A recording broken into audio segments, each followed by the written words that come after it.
Halo Combat Evolved is a game that I'm sure needs no introduction. It is the game that single-handedly put Microsoft on the map by launching alongside their debut console, the Xbox. After years of domination by Sony with games like Spyro, Crash Bandicoot, Metal Gear Solid, and many more, Microsoft was really backed into a corner by being such a latecomer to the gaming industry. But that's what gave them the back support they needed to come out swinging with Halo Combat Evolved, developed by Bungie Studios. Halo was launched to universal praise and admiration, going so far as to be labeled the killer app for the Xbox that earned Microsoft millions of dollars, coined the phrase Halo Killer, and introduced an entire generation of people to a universe ripe with potential via the most powerful 6th generation console available. And as if all that wasn't enough, Halo is the game solely responsible for modernizing the first-person shooter genre, not just specifically for console gaming, but for the entire industry as a whole. You can look at any FPS game released since 2001 and it won't take long for you to trace core elements of their design back to this absolute masterpiece. Even 20 years later, Combat Evolved was such a breakout success that it still serves as the foundational root for every first-person shooter released this century. Halo is now an enormous franchise, spanning tons of books, comics, animated and live-action TV shows, including a goddamn anime which I literally only found out existed 5 seconds ago, real-life Outpost Discovery Centers, RTS spin-offs, arcade games, 6 additional games that are either sequels or prequels, several remasters over the years, and what looks to be the biggest game in the series thus far, Halo Infinite, releasing later this year. This expansive universe permeates every facet of entertainment all around the world and has grown into one of the largest franchises of all time.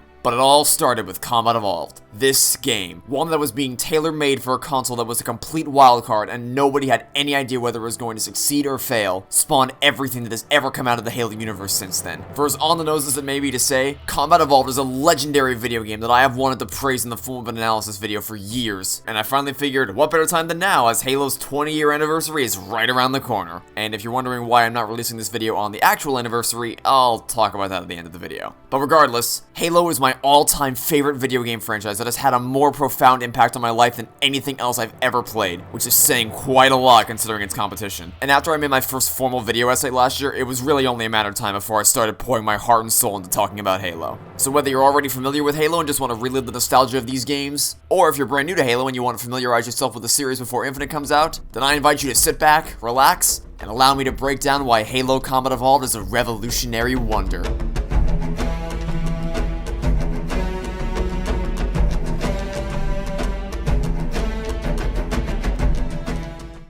There's no better place to start talking about this masterpiece than by discussing how much it revolutionized the gaming industry. Because everything you know of that makes up a modern-day first-person shooter stems from Combat Evolved. First and foremost, the controls. During the time when Halo was being developed, the concept of what an FPS game would look like was severely limited in terms of scale across all platforms, which we'll talk about later. But specifically in terms of console shooters, making a functional FPS game on a console was a laughable concept. Sure, there have been games like GoldenEye and Perfect Dark, but because of how hideously designed this stupid controller was, the aiming controls were restricted to the directional D-pads. Yeah, that sounds ridiculous, right? But that was the standard at the time. It wasn't a quality standard though, which is why for the most part, FPS games were commonly accepted as being a foreign concept for consoles, and it would never reach the same levels of success that the genre had on PC. Until a little studio called Bungie came along. Because they knew that they were going to be tailor-designing Halo specifically for the Xbox, their number one priority was making sure they nailed the control scheme. And that dedication to fluid controls is what led them to invent the concept of dual analog sticks. Despite being common practice nowadays, it was completely unheard of back in 2001. And this simple change in controls from using a directional pad to aim to using a second analog stick transformed console shooters from being stiff and frustrating to play to being so fluid and intuitive you won't even think about it while you're playing. You won't be fighting against a controller that was designed for people with 3 arms. You'll be focused entirely on the action, which wasn't something that could be said about other shooters at the time. And that wasn't all they broke ground with. You know how nowadays the ability to throw grenades while having your weapon out is just standard affair? Well, believe it or not, that wasn't always the case. It used to be that your grenade was one of many weapons you could cycle between that you had to equip in place of a different weapon. It's such a simple change, and yet added so much more fluidity to combat that it, along with the dual analog stick control scheme, still remains a standard for FPS games 20 years later. Speaking of weapon cycling, yet another groundbreaking change was a switch from cycling between many different weapons to a 2-weapon system where, you guessed it, the player would only ever have access to 2 weapons that would have to be discarded if you wanted to switch them out for something else. Instead of having access to everything you could ever possibly need at any given time, this system encourages the player to make tactical decisions with their weapons. You can't rely on the fact that you'll always have a rocket launcher, sniper rifle, or any other weapon that you would want. You have to commit to 2 specific weapon choices and then form a strategy based around what you choose. And the reason why the system works so well is because the weapon sandbox is refined to near perfection.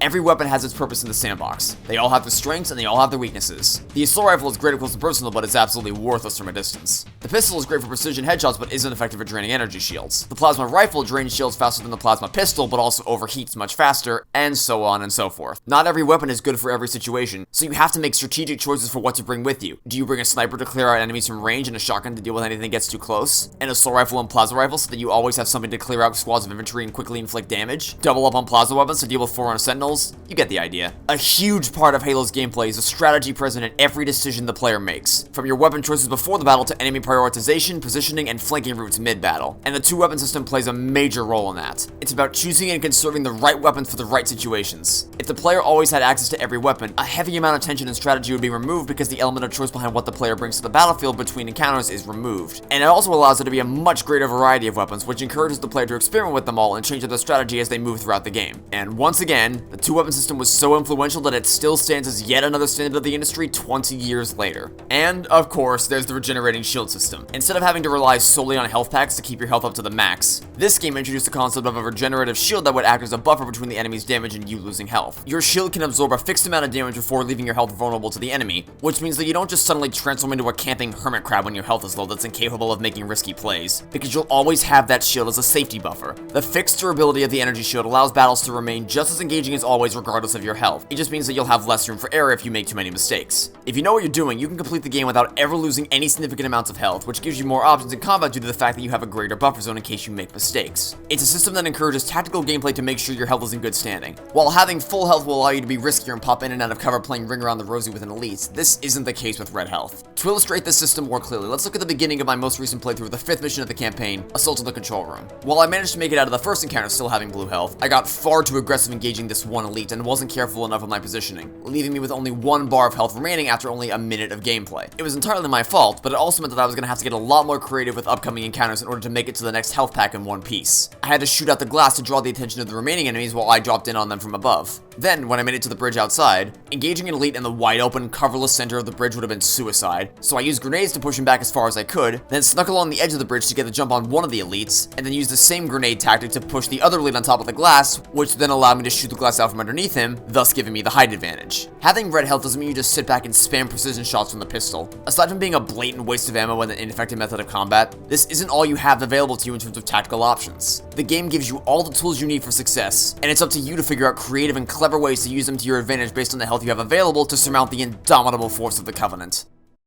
In the 1990s, first-person shooter games had been relegated to tight, linear spaceship corridors without ever venturing out into the wider world. And the opening level of this game, the Pillar of Autumn, is very similar to that. It's a basic tutorial level that introduces the player's abilities one at a time. You learn basic movement and aiming, jumping and crouching, shooting and combat, the concept of power-ups, the function of the motion tracker and flashlight, and that you can throw grenades even while your weapon is out. The game introduces all these mechanics incrementally at a pace that prevents the player from feeling too overwhelmed, while also doing it quick enough to keep the player engaged all throughout. And it does so in an environment that was very familiar and comfortable to the FPS crowd at the time. So by the end of the first mission, the player now has a competent understanding of the basic gameplay mechanics and is very comfortable with the control scheme. And it's all done to prepare you for the second mission, Halo, when Bungie breaks down the walls and sets you loose into a gargantuan landscape just begging for you to explore every last inch of it. The moment where the player steps out of the life pod and onto the Halo ring for the very first time is one of the most memorable in the entire franchise because of the sheer amount of wonder and awe players were left in back in 2001, and are still left in to this day. For the first time in an FPS game, players were able to explore an open-world outdoor environment with no tight linear spaceship corridors anywhere in sight. And now that you're comfortable with the mechanics and controls thanks to the first mission, there's nothing stopping you from running off and facing the Covenant head-on in this new mysterious location. From wondrous grasslands to desert plateaus to foreign Covenant spaceships, sunny beaches, snowy wonderlands, and decrepit Forerunner structures, the game treats your eyes to a myriad of spectacular environments from start to finish when previously the best FPS games could muster in terms of level design were these tight linear corridors. This mission is when the level design really begins to shine and adds an entire other level to the game's strategy. Missions 2 and 4 specifically, Halo and the Silent Cartographer, are completely open world playgrounds that allow you to drive around wherever you want to go with absolutely no restrictions. And they offer you choices in the order in which to accomplish the mission objectives. Which squad of Marines do you save first? Do you stand by your Marines and storm the beach with them, or just abandon them and explore the island by yourself? And to be clear, you're totally a prick if you chose the latter. Those Marines need your help, damn it! Look at this guy. He got stuck with a plasma grenade, but rather than hanging around, he dove out of the Warthog headfirst to save the rest of us. Absolute legend. How could you leave these guys behind? Anyway, back to the beach. Do you head straight for the cartographer or explore other areas of the island first? These decisions and level design choices give the game endless replay value because every playthrough is a new experience in terms of where you explore and what order you complete objectives in. And this exploration is aided by the inclusion of vehicles, which is yet another first for the FPS genre. There were some games prior to this that included vehicles, but none had made them such a regular and pivotal part of the gameplay as Combat Evolved did, even if the physics were a little, rough around the edges. The ability to splatter a horde of enemies with a Warthog, blast the hell out of everything in your path with a Scorpion, soar through the air in a Banshee, blast across the battlefield in a Ghost, or just the ability to drive around the open landscapes in whatever vehicle you can, added so much depth to the gameplay and exploration that previous FPS games to add vehicles were unable to achieve. And even outside of these open world missions, the rest of the campaign's 8 missions have so many possible weapon combos available, different routes to move down when on the offensive and different positions to take when on the defensive, that the only limit to the ways in which you can approach the encounters is the player's imagination. Do you push from the left or the right? Do you take the upper pathways or make new routes by shooting through the glass? The levels aren't narrow, linear halls that offer no room for player expression. They're expansive environments, both indoors and outdoors, that provide the player with endless amounts of ways to play thanks to the open-ended layouts and different routes to take. One thing that's worth noting here is that the number one criticism of this game is that some missions reuse the same environment. For instance, you traverse the same snowbound landscape in Assault on the Control Room as you do in Two Betrayals, you explore the same Covenant ship in Truth and Reconciliation and Keys, and you fight through the same UNSC cruiser in the Pillar of Autumn and the Maw. But the thing about that is that these missions are not the same just because they take place in the same environment. For one thing, the atmosphere is radically different. What was a happy, snowy wonderland in the daytime has a very different feel under the cover of the night as the moon shines brightly in the sky. The Truth and Reconciliation and the Pillar of Autumn are two spaceships appropriately stylized after the Covenant and UNSC in their respective initial missions, but upon your return, you discover that they have both been left in a state of total disrepair due to something that I'll talk about a bit more later on. But putting the atmosphere aside, the missions also don't play the same at all because the composition of enemies changes completely between them. Breezing up the Ziggurat on a Ghost plays very differently to meticulously fighting your way past high-ranking elite soldiers in a Wraith to make your way back down the Ziggurat, for instance. It doesn't matter that the environments are repeated between certain missions because the atmosphere and encounters allow the missions to play completely differently from each other, and I would even say it's a boon to Bungie's talent that they were able to create gameplay so engaging that playing through the same environment doesn't feel repetitive even in the slightest. On a smaller scale, there are certain room layouts that are repeated a fair number of times throughout a few missions in the game, but even during these instances, they play differently from each other because the enemies in each room change every time. You can face a stealth room where the enemies are on patrol and you have to be careful not to alert them to your presence, a battle against hunters, a room filled with jackals which puts them all in the defensive requiring precise shots to take them down, and rooms where the entire Covenant armada is thrown your way from grunts to jackals to standard elites to invisible and gold elites wielding dangerous energy swords. No two rooms are the same because they all have different enemy composition that forces you to change up your strategy each time, keeping the rooms from blending into each other. But even if the enemy composition was identical across every single room, the thing that ultimately saves the repeated layouts from dragging down the game's quality above all else is the ingenious enemy AI. The standard for enemy artificial intelligence at the time of this game's release was that the enemies would essentially just stand still and wait around to get shot. And for some modern games, it's still all they're capable of creating 20 years later. But Halo Combat Evolved blew all those games completely out of the water with its absolutely ingenious and revolutionary enemy AI that would become the golden standard for decades to come. Each member of the Covenant has a distinct role to play. The grunts serve as the cannon fodder that can be easily dispensed with headshots, but are also more than capable of overwhelming you if you get careless. Jackals serve as the defensive units armed with plasma shields they can use to protect themselves and their allies, requiring precise shots and flanking to get a leg up on their positioning. The hunters are the mini-bosses of the game that can deal great amounts of damage to your health and shields, but also have predictable movement and behavior patterns which you can react to during your battle. And last, but certainly not least, the elites. The brainpower of the Covenant armies who serve as your equal in terms of both agility and tactical proficiency. Their roles are all clearly defined, and each member from the grunts to the elites is designed with remarkably intelligent AI, allowing them to take advantage of everything around them to outsmart you and take you down. There are, of course, the subtle nuances in their behavior, such as the fact that grunts will flee in terror when the rest of the squad dies, while the elites will usually get far more aggressive and challenge you one-on-one.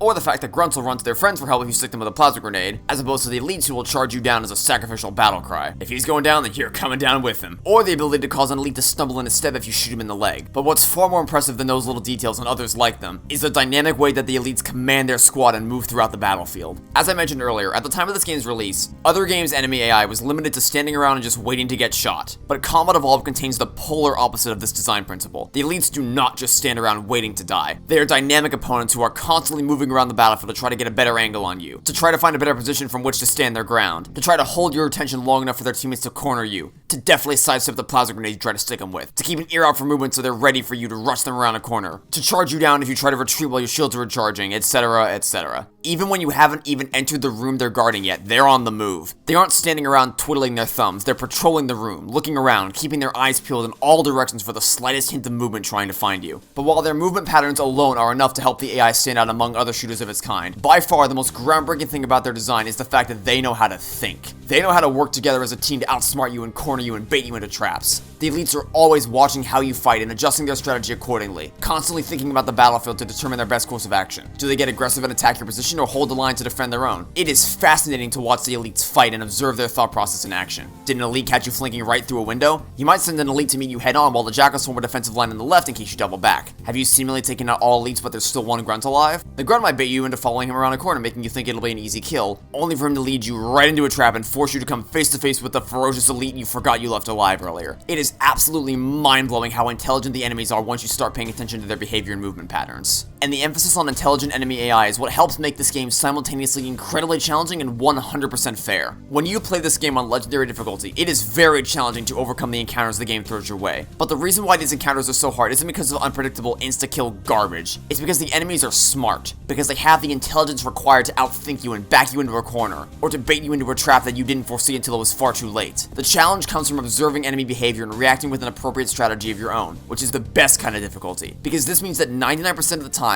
your deaths are your own fault. Your deaths come as a result of bad positioning, bad strategy, getting too careless with too little health, and a myriad of other mistakes that lead to failure not because the enemies have unfair advantages or because of arbitrarily difficult positioning, but because they manage to outwit you in combat. And you can learn from your mistakes to help you emerge victorious when you try again. Like in this encounter, for example. On my first attempt, I tried to mop up the infantry quickly, but there were too many of them and they managed to surround me, on top of the fact that I ran out of ammo and didn't have time to reload. Simply put, I got careless. So on my next attempt, I brought the elite's plasma rifle with me so I could switch to a secondary automatic weapon when the assault rifle ran out of ammo. Use grenades to break up the pack and make them easier to take down, and use these boxes as cover so I could control where I was being exposed to enemy fire. You can always learn from the mistakes you make to help achieve victory when you try again, and that's because Combat Evolved provides a fun and fair challenge without introducing any artificial trash just making the game needlessly frustrating. Because of the dynamic AI, every playthrough is a brand new adventure. You can play the same encounter again and again and again, and it'll be a completely different experience every time. And because the AI is constantly analyzing the battlefield and adjusting the strategies according to what's happening, it then forces you to do the same. You may not even be consciously aware of it, but there are a million different split-second decisions you make in the middle of every single encounter throughout this game that makes the difference between victory and defeat. Your movement choices, your grenade placements, target priority, flanking routes, weapon selections, all the little decisions you make based on your health bar, the weapons that are available, the layout of the levels, and the tactical strategy of the AI's behavior that adds so much strategic depth to the game and craft a challenging, balanced, and tactical experience with endless replay value that, thanks to its revolutionary control scheme and gameplay mechanics, still plays like a dream 2 decades later. But as if all this wasn't enough, there's one final element of this game that helps to solidify its status as a revolutionary wonder. Combat Evolved was released during a time when video game stories, particularly in the case of first-person shooters, were a complete afterthought and served no greater purpose than to get the player to the gameplay. They were far from complex, with amateurly written dialogue, static camera angles, and laughable voice acting. Oh my god, JC, a bomb! Bomb, bomb, bomb, bomb, bomb, bomb. But because Bungie didn't feel like they had broken down enough walls yet, they had one final goal in mind for Halo Combat Evolved: to craft a story and universe with the production value, presentation, and core writing that would be expected out of a Hollywood blockbuster rather than an FPS game. These sweeping wide shots are reminiscent of the Star Wars movies, showing you the beauty of the world in all its glory, and features a plethora of dynamic camera movements to match the tension, mood, and drama of every scene as opposed to a standard bland shot reverse shot technique. They weren't exactly reaching for the stars to create some narrative masterpiece, but they did succeed in completely shattering any preconceived notion there previously was about the bland presentation of video game stories and lackluster characters. The plot may not be anything mind-blowing, at least not to the extent of some of the film industry's most highly rated movies, but that doesn't mean that what is there isn't good. For one thing, the characters aren't just chess pieces being moved around to progress the story. Each character has a distinct, likable personality that is wonderfully enjoyable to watch. You have the silent but strong Master Chief, who is eternally loyal to his brothers in arms and his AI sidekick Cortana, who is the quick-witted, clever combat partner without whom the Chief is incomplete. Sleep well? No thanks to your driving, yes. So you did miss me. I leave home for a few days and look what happens. You have Johnson, the badass sergeant who is always there to reinforce Marine morale when they need him the most. Man, we let those dumb bugs out to the middle of nowhere to keep them from getting their filthy claws on Earth. But we stumbled onto something they're so hot for that They're scrambling over each other to get it. Well, I don't care if it's God's own anti-son of a bitch machine or a giant hula hoop. We're not gonna let them have it. What we will let them have is a belly full of lead and a pool of their own blood to drown in. Am I right, Marines? Sir, yes, sir! Damn right I am. I present to you the best goddamn motivational speech in any video game ever. And you have Captain Keyes, the selfless leader of the Pillar of Autumn who would lay himself down on the tracks to protect his crew. And the voice actors all give phenomenal performances that match the intensity and personality they're going for. Over on the story side of things, the plot itself doesn't start off as anything too complex. You play as humanity's most tactically proficient super soldier aboard a UNSC ship on the run from the Covenant following the destruction of humanity's most pivotal military stronghold, Planet Reach. You team up with the most intelligent AI ever created, Cortana, on a mission to escape this ship and keep each other safe along the way. Cortana will provide Chief with the intel he needs to be as successful as possible on the battlefield, while the Chief fights to keep Cortana safe inside his helmet while facing off against the devastatingly powerful Covenant faction. And from there, it's a classic sci-fi action-adventure story where you and your combat partner explore the wonders of a mysterious ring world, eager to discover its secrets. It's a pretty simple premise, but an effective one at that. It's effective because you always feel like you're fighting for a cause. There's never any disconnect between the story and your actions as a player. Immediately following the tutorial, you witness an elite burst through the doors into the room where your tutorial friend was standing and mow him down as if it meant nothing, and then further goes on to showcase the Covenant's combat skills as you hurry to receive your mission from the captain on the bridge. The story establishes within the first minutes of gameplay that these guys are a force to be reckoned with and never has to sit down and blatantly tell you about it. Show, don't tell, people. It's pivotal in storytelling. And this is just the opening minutes of the story. The whole game does a wonderful job of pulling you into the conflicts at hand. You're not roaming around the open-ended Halo ring for the fun of it. You're doing it to rescue scatter groups of Marines cornered by the Covenant patrols. You're not infiltrating a Covenant ship just because you feel like it. You're going on this mission to rescue your captain and his squad from the clutches of the relentless Covenant army. You're not exploring an island just to have a relaxing day at the beach. It's to search for the cartographer that will lead you to Halo's control center so you can reach it before the Covenant do. It doesn't feel like you're checking objectives off a list while a story just happens in the background. You feel directly involved in what's going on with these characters, and you're always fighting with a clear purpose. And a major contributor to the game's ability to pull you into this universe is its magnificent soundtrack. Marty O'Donnell and Michael Salvatore are two of the most legendary composers of all time who brought magical melodies to the Halo universe time and time again. I went over this in my Dragons Are 3D video, but as a brief refresher, a game's soundtrack plays a major role in the construction of its atmosphere and evoking certain emotions and feelings from the player. And really, any words I could ever possibly conjure up to praise the orchestral magic that this soundtrack delights your eardrums with would never in a million years do it justice. So I'm just gonna let it speak for itself. Combat Evolved has you marveling at the wonder of a mysterious alien ring world.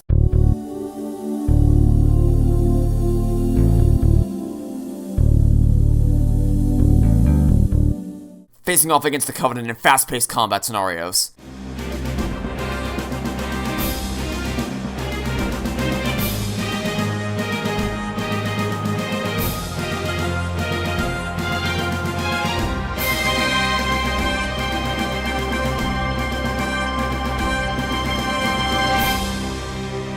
Contrasted against the more methodical and stealthy movements under the cover of night.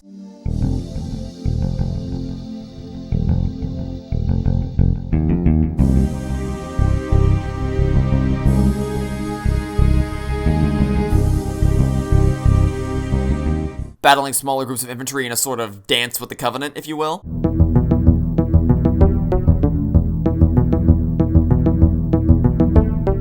Sneaking around a foreign Covenant ship.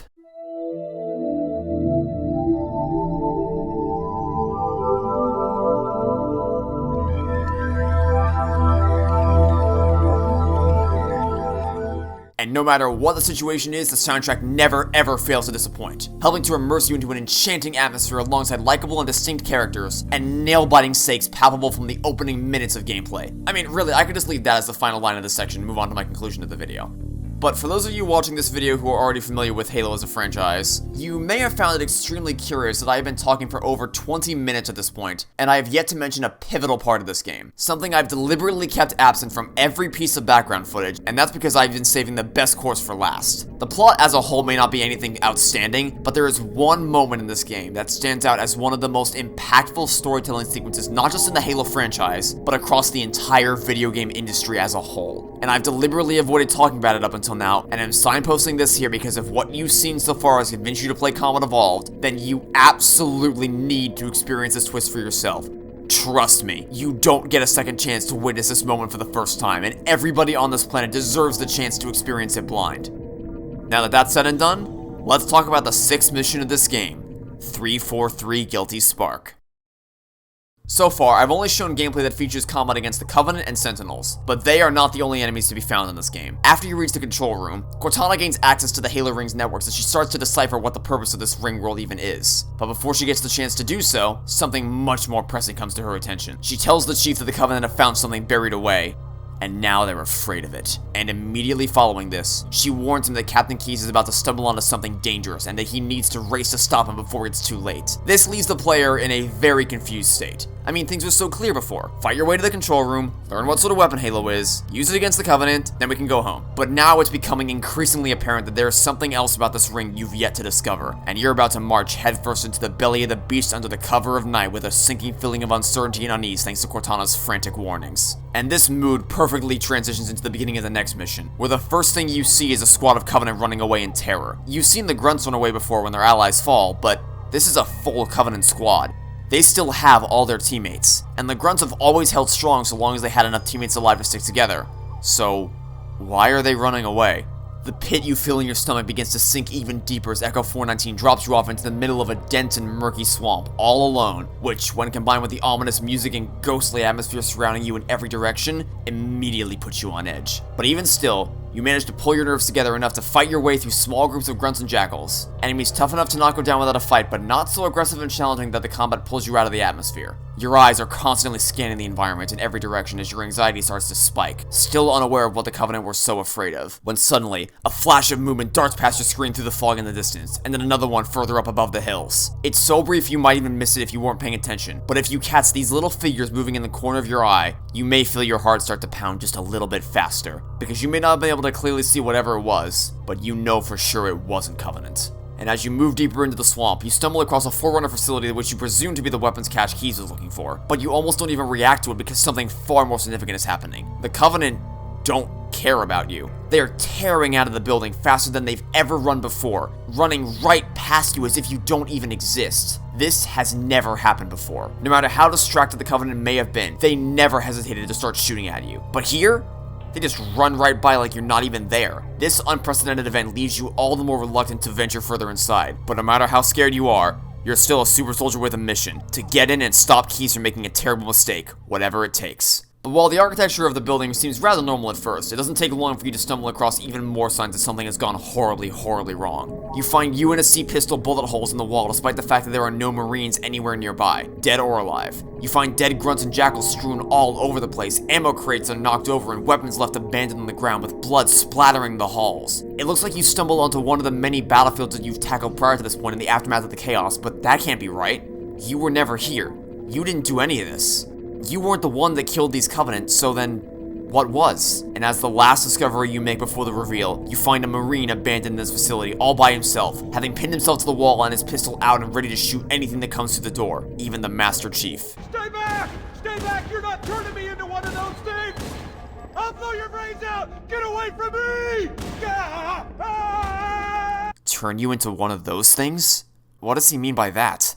The heart that's beating out of your chest starts to sink down to the bottom of the pit in your stomach as you realize you're all alone, in an unknown location, with no backup, no plan, no intel, and no combat partner to reassure you that things were all going to work out. You have no idea what's waiting for you, and this Marine has not helped ease your fears in the slightest. As it's clear that he's too petrified to move, you're forced to leave him behind and venture further into the facility in pursuit of the captain and his squad. And finally, you find a member of Keyes' team, propped up against the door as it opens up and he collapses into your arms. At this point, you say enough is enough. Something terrible happened here before your arrival, and you're gonna find out exactly what that something is. You pull the memory chip out of a nearby Marine's helmet and insert it into your own, and suddenly the game shifts into a found-footage style horror movie. You are about to watch the events unfold live before your very eyes through the perspective of one of the Marines in the squad, in all of its terrifying splendor. It starts off rather mundane, with the Marines engaging in lighthearted banter as there's a charming sense of camaraderie with each other. But that doesn't last long as you proceed to watch the Marines make their way through the same building you just fought your way through, passing by several familiar locations and unnerving details in a slow build-up to the grand reveal. The Marines find themselves isolated and alone in a small room, starting to get the same sense of unease you felt for the first part of this mission. It starts off simple, with nothing more than the sound of something clambering its way through the vents. But then a voice comes over the intercom. Boy, you always got a bad feeling about something. Sarge, can you hear me? What's going on, soldier? He's got contact. Lots of them. But they're not Covenant.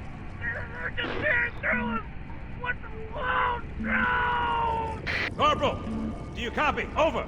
And then the tension reaches its boiling point as a deadly, virulent alien lifeform bursts in from the vent and starts to surround the Marines, leaving them with no choice but to stand their ground and fight with every ounce of strength they had left, committed to defeating whatever the hell these things are. But not every teammate shared the sense of heroism. You witness a Marine scared for his life make a beeline for the door, much to the dismay of the captain, and another Marine tried to after him but was killed on his way out. And that's when it all clicks together. The surviving Marine who tried to shoot you down was the first one to run away. The one you found trying to escape was slumped up against the door because he was killed on his way running out of the room. The battlefield you stumbled across was the direct result of this new, horrifying species. And the reason why the grunts were running in fear was the same reason that they always ran away before this point. The only time they ever fled was if their leader was killed, and it's the same thing here. Every elite that was a part of this squad has been infected by the Flood. As the video ends and the music starts back up again, following the collective clicking of puzzle pieces together in your head, you're pulled right back to the reality that you are entirely alone in the very same room in which a squad of Marines met their brutal end. And it's not long before this new species, the Flood, bursts through the doors and try to surround you from all angles as you fight for your life against the most aggressive and homicidal enemies you've seen yet. They don't have the same intelligence and tactical prowess as the Covenant do, but that doesn't make them any less intimidating because what they lack in brains, they make up for in speed and sheer numbers required to overwhelm you, forcing you to constantly keep your eyes moving all over the room and vigilantly watching your motion tracker to keep them from surrounding you.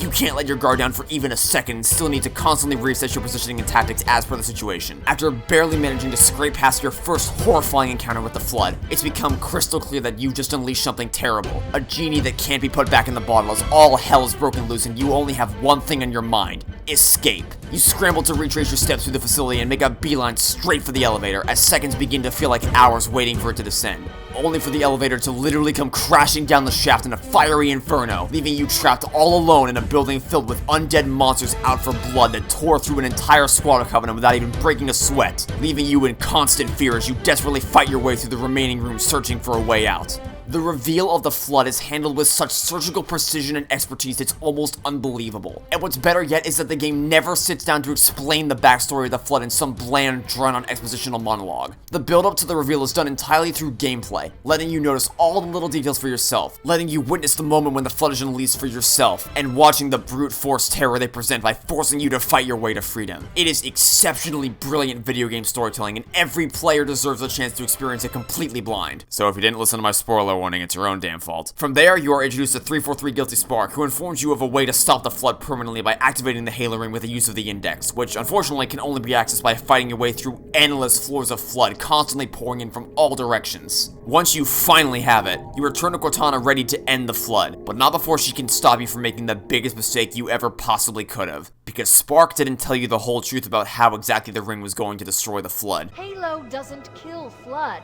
it kills their food. Humans, Covenant, whatever. We're all equally edible. The only way to stop the Flood is to starve them to death. And that's exactly what Halo is designed to do. Wipe the galaxy clean of all sentient life.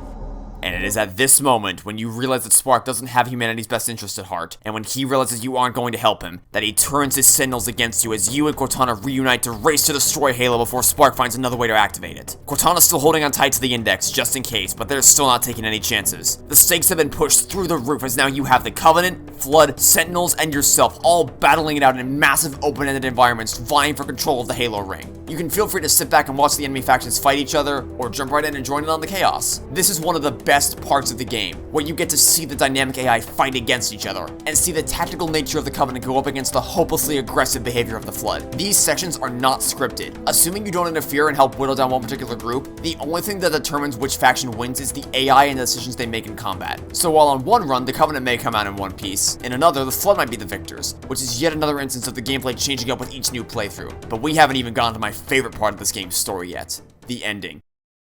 Cortana's plan to destroy the ring is to detonate the Pillar of Autumn's reactors to cause an explosion large enough to shatter the ring to pieces. But to do so, you need Captain Key's neural implants to activate the reactors, and you need to return to the Pillar of Autumn. You return to 2 earlier locations in the game only to see them completely overrun by the Flood, with a gigantic chunk of the Truth and Reconciliation completely torn apart as the parasite pours in from the walls and leak all over the ship. After discovering that Captain Keyes has been overtaken by the Flood, you realize that he is a lost cause and you're going to have to manually remove his neural implants. No matter how grotesque that process may be. And so, after revisiting a familiar location painted in a completely new light with the highest ranking enemies in the game, you now have what you need to destroy Halo and save the universe. All that's left to do is return back to where it all started, to fly back to the Pillar of Autumn, the horse you rode in on, to conclude your adventures on the Halo ring. It's truly haunting to see the ship that was once a place of comfort for the UNSC be abandoned in the middle of the desert, and just as corrupted by the Flood as the Truth of Reconciliation was. But you can't let that distract you from your mission, to destroy the Halo ring. When your self-destruction plan goes awry at the hands of Guilty Spark, you put your movement and combat skills to the test as you have to manually detonate all 4 fusion reactors, while maneuvering your way across constantly retracting beams, and fending off attacks from every direction just long enough to set off a chain reaction and get the hell out of the engine room before things get too hot to handle. You hurry up the elevator as the reactors begin to destabilize and you can see the ship falling apart all around you, preparing to make your grand escape, culminating in one of the most memorable finales to any video game ever, the Warthog Run. Whereas the standard for the industry at the time was to conclude in a big final boss battle, no matter how anticlimactic it ultimately turned out to be, Bungie shattered yet another wall with how they chose to conclude Combat Evolved. They could have had a final battle against Guilty Spark and then cut to a final cinematic that showed the Chief driving away to safety, but they instead chose to put the player directly in control of their own fate by setting them behind the wheel of the Warthog and having them drive themselves to safety. You've seen countless action movies where the heroes have to make their grand escape in an elaborate, masterfully choreographed vehicular chase, but Combat Evolved puts you in the place of these action heroes. You're the one narrowly steering around obstacles, you're the one taking tight shortcuts, you're the one making these insane leaps of faith, and you're the one solely responsible for getting both you and Cortana off the ship alive in a race against the clock to get to the longsword before the ship blows up, all while this epic music plays in the background and perfectly elicits the adrenaline surging through your veins during every second of this final act of awesomeness.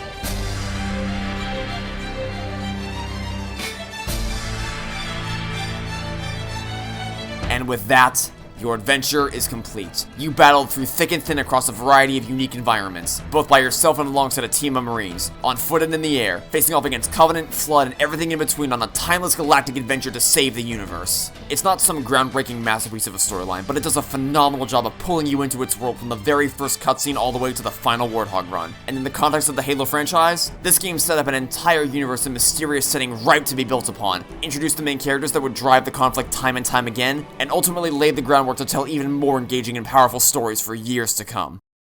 Halo Combat Evolved is an absolute masterpiece from top to bottom. The simple fact that this game revolutionized every aspect of a modern first-person shooter and that the formula this game uses is still being ripped to this very day would be enough to cement this game's legendary status in video game history. There are games that were revolutionary at the time of their release that simply do not hold up well under any scrutiny by today's standards, but Combat Evolved is not one of those games. The game's controls are so fluid that it plays better than many modern-day AAA releases. The levels are some of the most open and expansive in the entire FPS genre, with not just one but 2 entirely open world missions. The AI is unmatched by any other franchise in terms of their tactical proficiency in teamwork and raw intelligence on the battlefield, and the story holds your interest all the way throughout, through a series of ups and downs, through every plot twist, and all the way through to the final Warthog Run, accompanied by a remarkably talented group of voice actors who breathe a tremendous amount of life and personality into their characters. And it's all topped off with a solid multiplayer component. Considering that the game almost launched without the multiplayer at all, the tight gameplay from the campaign carries over to the multiplayer and creates a solid addition to the game, albeit one with a bit of a balancing problem thanks to the 3-shot kill secondary weapon known as the pistol,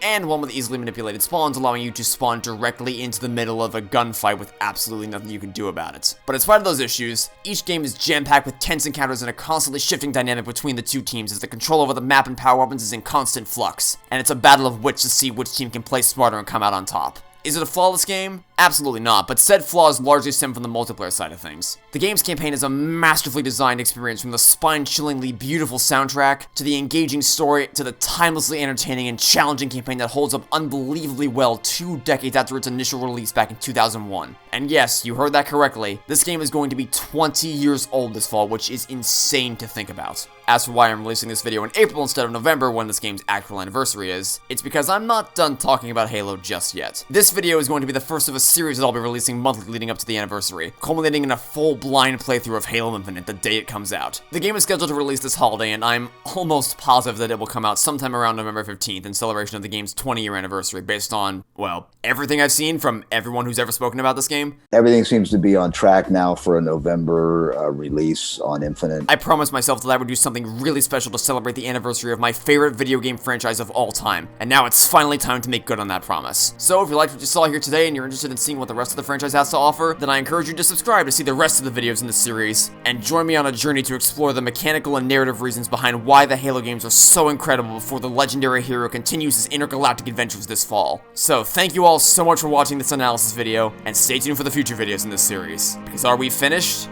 No. I think we're just getting started.